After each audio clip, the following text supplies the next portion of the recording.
Hey, Mighty One. With nearly 300 Birthful episodes in over 5 years, it may be hard to know where to begin listening to the show. To make it easier, we've put together the Best of Birthful series, which showcases some of our favorite or most relevant episodes. This is one of those. If you enjoy what you hear, make sure you subscribe. It's free, and that way you won't miss a thing. Enjoy.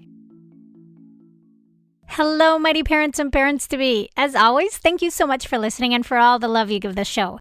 Today, I am incredibly honored to have on the show Robbie Davis-Floyd, who is a world-renowned medical anthropologist, international speaker, and researcher in transformational models in childbirth, midwifery, and obstetrics. Robbie, it is such a delight to have you here. Thank you. I'm happy to be here. And I want to tell you, I'm so inspired by your work because I feel that you are out there in the trenches, sort of observing different birth cultures around the world and seeing some significant change happen in places where it would be easy to think that, all hope was lost, even though I might be being a little bit overdramatic. So before we get into the details of birth models, would you mind talking a little bit and walking us through the change that you've seen in Brazil, sort of painting us a picture through that example? Well, Brazil is a very interesting mixed bag. On the one hand, they have an ever-increasing cesarean rate, which has now reached 57%, which is the highest it's ever been, and it has done nothing but increase steadily over the past decades, and there's never been a downward tick. In contrast to the United States, where our cesarean section rate has held steady at around 33% for the last 4 or 5 years, which gives me hope. I think our docs are finally listening to women's outcries about the excess of cesareans. But Brazil, the doctors are untrammeled in their use of cesareans, even though the Ministry of Health and all the birth activist groups are, decrying that massive overuse of cesareans. So the contrast there in Brazil is, on the one hand, you have this highly technocratic medical system that is bound and determined to do as many cesareans as possible and to stamp out home birth. They're literally on a campaign to stamp out home birth, very unsupportive of birth centers. And on the other hand, Brazil has the most active and populous and progressive social movement for the humanization of birth in probably the Americas, really, the most organized. They have an organization in Brazil called Reúna, which in Portuguese, which I don't speak very well, is Rede pela Humanização do Parto e Nascimento, which means Network for the Humanization of Birth. And Reúna was officially founded in the late 1990s. They put on their very first conference in Brazil in the state of the city of Fortaleza in the state of Ceará in the year 2000. They chose that city because WHO had its landmark conference there in 1985 when they came out with their goal of a 15%, no higher than 15% cesarean rate for even tertiary care centers, which of course hardly anybody meets anymore. Just a few countries managed to do that. But they put on this conference in Fortaleza in November of 2000, and I was one of 5 international speakers invited. There was Martha Wagner and Leslie Page, a wonderful midwife from the UK, and Ina May Gaskin, and me, and Jose Vilar, who was at the time the head of MCH for WHO. And on the first day of the conference, we were expecting around maybe 600 people, and we were in this huge auditorium, and we noticed that it kept filling up and filling up and filling up until there was like standing room only, and people were sitting on the stairs and became a fire hazard. And by the next day, we discovered that almost 2,000 people had shown up for what it was called the First International Congress on the Humanization of Birth, and it became the spark that set off the social movement for the humanization of birth all over Latin America, because many other countries followed suit, having their own international congresses on the humanization of birth all around Latin America after that conference. So that was an amazing start. But it's interesting to me how it may be because of these extremes of that cesarean rate growing and growing, that created some outrage, and having a lack of, not so much home births and maybe not so many midwives, that the OBs sort of, do you think they just stepped into this role trying to go back to their instincts of why they became, OBs in the first place? Well, that's a very good question. I was immediately intrigued by these holistic obstetricians, as they call themselves. The good guys and the holistic OB were their two labels for themselves, good guys and girls, because there are some women.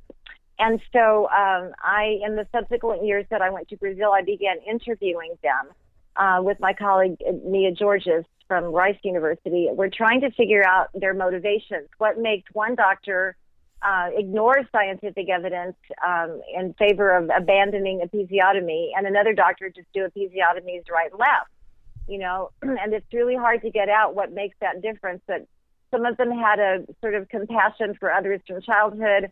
Some of them read the scientific evidence and actually were swayed by it. Actually, one of them, Roxana Noble from Florianopolis in Brazil in the south, she read a study that clearly demonstrated that episiotomy was a really bad idea, that all it did was increase perineal tearing. And so she quit doing episiotomies. And immediately all the other residents and her bosses, her attending physicians, jumped her case. They were all over her. You've got to cut. You've got to cut. If you don't cut, the perineum is going to explode. And she said, but look, I'm doing these births and the perineum isn't exploding and the women are fine. And they gave her so much grief about just stopping episiotomies that she started to wonder what else they were defending. And she started to realize that everything that she was doing was contradicting the scientific evidence in favor of normal physiologic birth. So she was swayed by the evidence. Other doctors were swayed by experience. One of them, Paolo Battistuta, went to Sweden.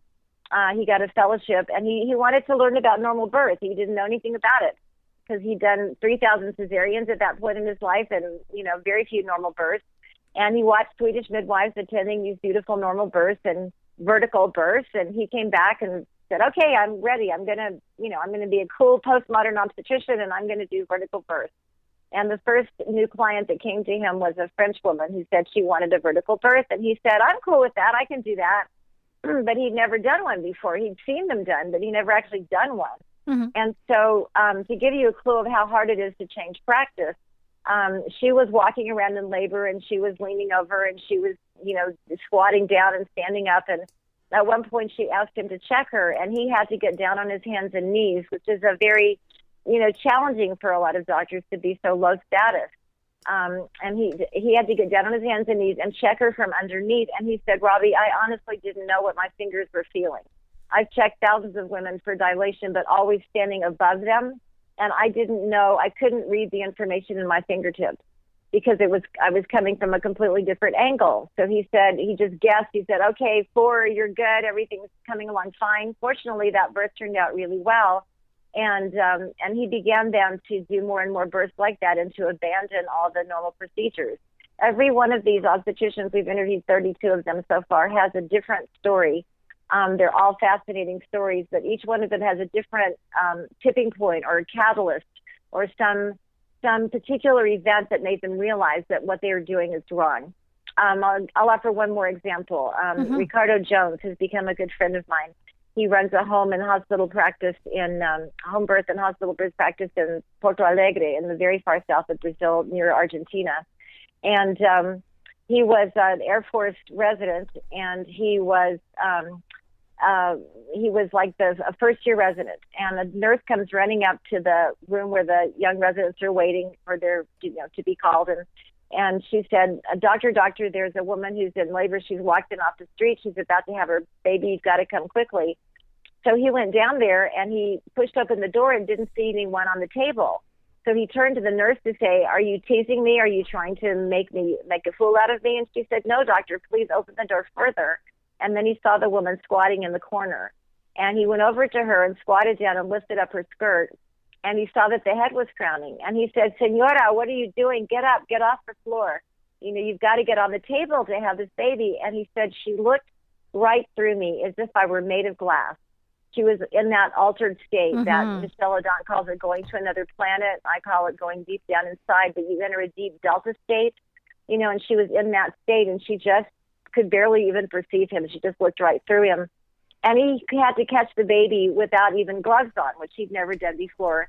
So he catches the baby and he's like, ew, gross. And he hands it off to the nurse who rushes it off to the NICU because, of course, it's contaminated because it was born on the floor.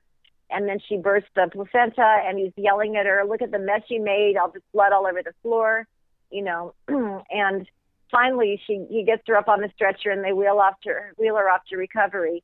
And later that afternoon, the birth kept bugging him all day. He kept feeling weird about it. And later that afternoon, the nurse who had called him came to him and said, Doctor, what a good thing you were here. What would have happened if you hadn't been here? And he stopped dead in his tracks and he thought about it. And it hit him, oh, my God, if I hadn't been there, she would have reached out and caught her own baby and she would have had a perfect birth. And all I did was yell at her and do my best to disturb this intimate, innate process that she was in the middle of doing. And I'm an idiot. He used a stronger word, which I won't say on the air. He used, the A word. I'm an A, you know what? And he just, that was his turning point. He just got it that he had to change. And of course, he didn't know how to change. So it was a very long process. Sure. But today, half his births are home births and half are hospital. He has a cesarean rate of around 15%. It's been a long road for him, but it took him a long time to get the courage to do home birth. But change is possible. Doctors just have to be open and willing to look at the evidence and to honor women's requests and to understand and appreciate the normal physiology of birth. Unfortunately, their education doesn't support them in that at all. So if they want to find out about it, they have to learn on their own. And that is very interesting to me because you can see how pervasive these birth models and these paradigms are of how culture affects us and how hard it is, when these doctors step out of their comfort zone and have something like this happen to them and actually look at it from mindfully with open eyes and realize, wait, maybe question a bit of how they are doing things because it's what they're seeing is not adding up with what they quote unquote know. And I do want to talk more about the technocratic, holistic, and humanistic models that you see. And so, Robbie, let's talk about the models that you see and how they affect birth. Well, back when I was doing my first book, Birth of the American Rite of Passage, I had read Barbara Katz-Rothman's work. She was a decade ahead of me, and I had read her work on the medical and midwifery models. But I was looking for terms for those models that more deeply connected them to what I saw as the core value system of the American technocracy. I didn't even know the word technocracy at the time. A colleague of mine named Nicole Salt brought that word to my attention. And I had been calling it the technological model of birth because it's so focused around technology. But technocracy, I came to understand it and to develop my own definition of it. For me, a technocracy is a society developed around an ideology of progress through high technology and the global flow of information through high technology. And also, of course, business and making money and capitalism and all of that. So I started calling it the technocratic model of birth because it's a money-driven model, profit-oriented. It defines the body as a machine. If you read any obstetric textbook, it'll say, the peritoneum is covered by serosa, and it just means, a birth is the expulsion of the fetus from the uterus, in very mechanistic terms. And so it defines the body as a machine. It separates mind from body. It focuses on the patient as an object, the gallbladder in room 212, the cesarean section in 313, not as a human being in relationship with other human beings. It's all about aggressive intervention with emphasis on short-term results. So there's what I call the technological imperative. If you can do it with technology, you will do it with technology. You must do it with technology. So in that model, patience is not a virtue. You employ interventions as much as possible to get the baby out as quickly as possible. Hospitals that run entirely under this model are basically assembly lines. And you don't see that as much in the United States anymore. You see it most dramatically in developing countries that are under-resourced and, they have hospitals with 11,000 women giving birth a year. I recently read an ethnography of a hospital in Mexico where doctors actually manually stretch the cervixes of the women in labor because they have such a high volume and they've got to get the women through. So they put the women through hell. They're screaming in agony as the doctors are like ripping their cervixes to make them, to get them to 10 centimeters as quickly as possible, to extract the baby as quickly as possible. All that is justified under the technocratic model because the body is seen as a machine, and you're not looking at how to support or enhance normal physiology. So that's what I call the technocratic model of birth. It has 12 tenets. You can go to my website, davis-floyd.com, and you'll find the article there, The Technocratic, Humanistic, and Holistic Paradigms of Birth and Healthcare. The humanistic model, in contrast, defines the body as an organism. So right away, we're looking at reality because the body is, in fact, an organism. It is not a machine. The metaphor of the body as machine is a convenient metaphor because it justifies all kinds of interventions with other machines. But when you define the body as an organism, you start to look at normal physiology and try to figure out what that is and try to take an evidence-based approach to birth. And many more American hospitals these days are humanized, much more than they used to be back in the 60s when everybody was under scopolamine and out of it. Mm-hmm. People are treated in the humanistic model. You treat the woman as a relational subject, not as an object. She's Mrs. Smith with 5 kids whose husband is ill. You try to get to know her personally. It's a relationship-centered model where relationships become important. Caregivers try to establish relationships with patients. There's a big difference, though. Humanism is easily co-optable because you can paint the labor room nice colors. As Barbara Katz-Rothman said, you can hang a plant on an IV pole and call it humanistic, So that's what I call superficial humanism, where you paint the room all nice and you have pretty covers and the hospital's beautiful and the food is good, and people are treated kindly. And the cesarean rate at one hospital I visited that was just like that in Brazil, the cesarean rate was 100%. So the women were treated with dignity and respect after they'd had their cesarean, Mm-hmm, mm-hmm.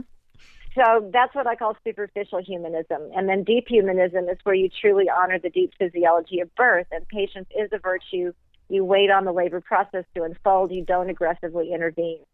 And then the other extreme is the holistic model, where the body is not just an organism, but it's more importantly an energy field in constant interaction with all other energy fields.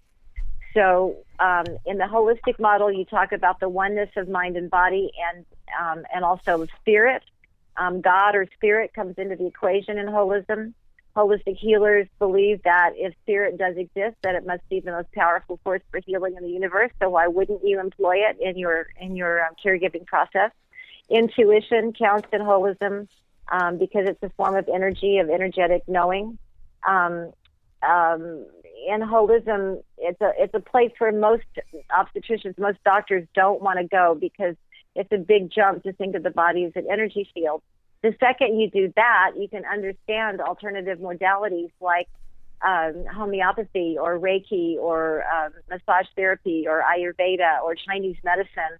All of these are, holistic, energy-based modalities. If you don't get the concept of the body's energy, they won't make any sense to you. The most important thing about understanding the body as energy is that you start to deal with the energy around the birth. And you understand that if you intervene at the level of energy, you don't have to intervene at the level of technology. So you can simply change the energy in a birth process. A great example I like to give is of a midwife friend of mine who was working as a volunteer doula in a hospital in Alaska. She was sent in to attend a young 17-year-old girl who was an unwed mother who was terrified and all tensed up, and she was stuck at 4 centimeters, and the hospital sent this doula in to help her. And she tried to engage the woman in conversation, but the woman was too scared, and she was just all balled up. And so my friend Lucia just crawled on the bed behind the mother and embraced her in her arms and let their energy fields merge. And the mother was rocking back and forth, and she was moaning, "Oh God," with each contraction in this really high, tight voice. Mm-hmm. Well, in holism, if the body is energy, midwives postulate that there's an energetic connection between the throat and the cervix. So if you want the cervix to open and be loose and let the baby come, the throat must also be open and loose. So the first thing Lucia did was start rocking with her to entrain their energies, to merge their energy fields. And then she began to whisper in the woman's ear as the woman was screaming, "Oh, God!" Lucia would whisper in her ear in a very low, guttural voice, Oh, good. Oh, good. And the mother began to pick that up, and she kind of melted into Lucia's arms, and she began to relax. She began to naturally lower her tone of voice. Oh, good, she began saying as contractions came. Oh, good. Oh, good. And all of a sudden she's pushing, and Yeah. Lucia had to jump down and run around and catch the baby, even though she wasn't supposed to as a doula. What had she done in that birth? She simply changed the energy. That made a massive difference in the outcome of the birth. That's fantastic. That's such a great story. So, Robbie, let's say that a pregnant person will soon be giving birth in a hospital with a traditional OB in a very technocratic environment. Is there a way to make that birthing more humanistic or holistic? What are some things that could help in that situation? So my advice to mothers, especially first-time mothers, first of all, it's very important to know what you want from this birth. And it's important to know what you're afraid of and what you're not afraid of. Some women are afraid of the hospital. If you're afraid of the hospital, don't go there to give birth. Walking in the door is going to make your body tense up in fear. If you're afraid of not being in the hospital, then you need to be in the hospital. If you perceive the hospital as your safe place, the place where the doctors and the technology can save you and your baby if there's a problem, then that's where you need to be. So you need to know yourself in order to make the choice. You don't choose home birth out of some, it sounds like it's such a lovely idea. You choose home birth because it's a firm belief that you have that home birth is safer for you and your baby than hospital birth. And it is in many ways. Home birth gives you less iatrogenic intervention, and midwives tend not to interfere in the birth process. Statistics clearly show that home birth outcomes are just as good as those of low-risk hospital outcomes. And so there's no added danger or risk to home birth. It's just as safe as hospital birth with its planned with a skilled midwife in attendance. But you should only do that if you're firmly committed to that ideology and if you truly believe in your power as a birth giver, or you want to believe in your power as a birth giver. And it's really important to you to do it yourself. That sense of empowerment that women get when they birth completely on their own, There's nothing like it in the world. You can't achieve that in the hospital. If you want a normal vaginal birth in a hospital, you're very well advised to have a doula. A midwife and a doula. In some areas, nurse midwives aren't available, but generally they're much more available than they used to be. So you want either a very humanistic obstetrician. How you find out if your obstetrician is humanistic or not is you look at his cesarean rates, especially for first-time births. If they're higher than 15 or 20%, you really don't want the guy. A lot of obstetricians have cesarean rates of 50%. If you want to schedule a cesarean, he's your guy. But if you want a normal vaginal birth in the hospital, look for someone with a relatively low cesarean rate and with a compassionate attitude, someone who'll spend time with you during your prenatal visits and not shush you out the door in 5 minutes without answering your questions, Then you're well advised to have a doula who comes to your home as soon as you go into labor. You want to establish a relationship with that doula before you go into labor, meet with her several times during the pregnancy, and then have her come to your house, and the doula will know when it's time to go to the hospital. If you go to the hospital too soon, the classic scenario is you get to the hospital at 1 or 2 centimeters, and you think you're in labor, but you're really not. You're in what midwives call the latent phase of labor, and that can last until 5 or 6 centimeters. It can take 2 or 3 days to get past 4 centimeters, and that's normal. Then you want to stay at home with your doula and your midwife, if you have one. You want to eat and drink as much as possible, as much as you want to not get exhausted. And your labor is hard work. You need nourishment during labor. You want to be in and out of the tub or the shower. You want to be walking outside. And then your doula will know if you really want a hospital birth when it's time to go, because your contractions will change. The nature of labor will change. And you'll when you enter the active phase of labor, which is at 5 or 6 centimeters and beyond, at that point, there's not a lot they can do to you in the hospital that will slow labor down. If you go to the hospital at 1 or 2 centimeters, they're likely to want to put you on Pitocin to speed labor up. And that produces contractions that are more painful. And so then you're going to want the epidural. If you give the epidural too early, that slows labor. Then you need more Pitocin to speed labor up again. Then the baby goes into distress because of the added stress of the Pitocin-induced contractions. And then you end up with an emergency cesarean, and you say, oh, doctor, thank you for saving me and my baby, when it was the hospital interventions that caused the problem in the first place. So to avoid that and to have a normal vaginal birth in the hospital, you want to bring with you your doula. You want to have a nurse midwife with you if at all possible, and or if you want that. And then you want to go to the hospital, and when you're well into active labor, well past 5 centimeters, go to the hospital then. And then you want a hospital that hopefully offers labor and water, at least the option of being in showers.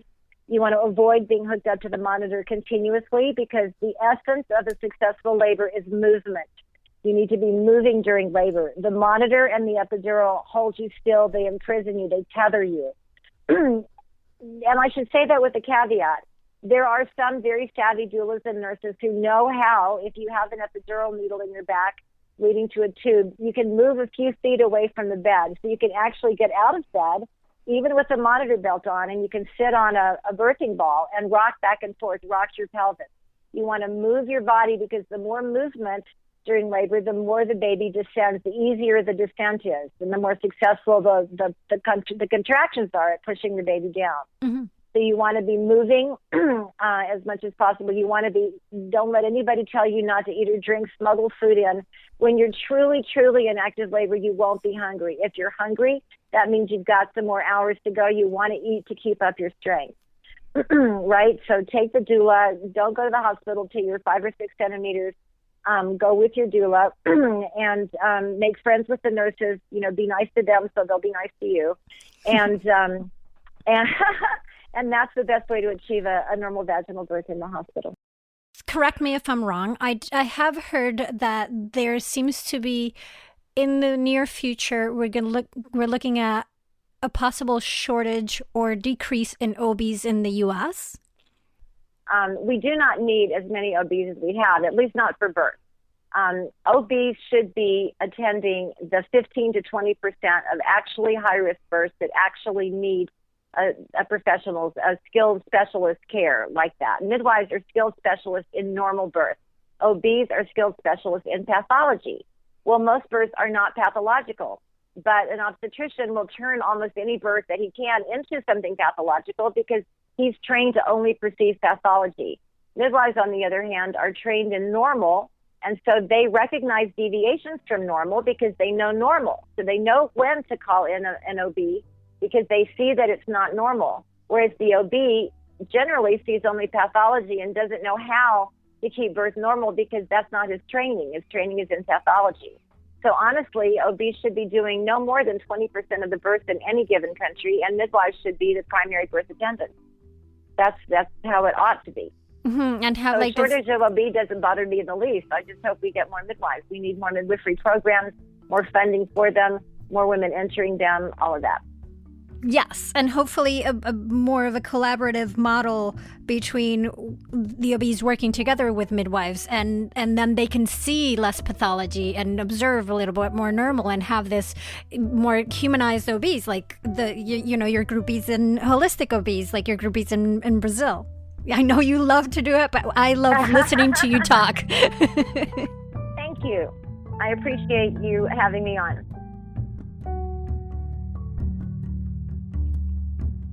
You've been listening to a Best of Birthful episode, and there are many more where this came from.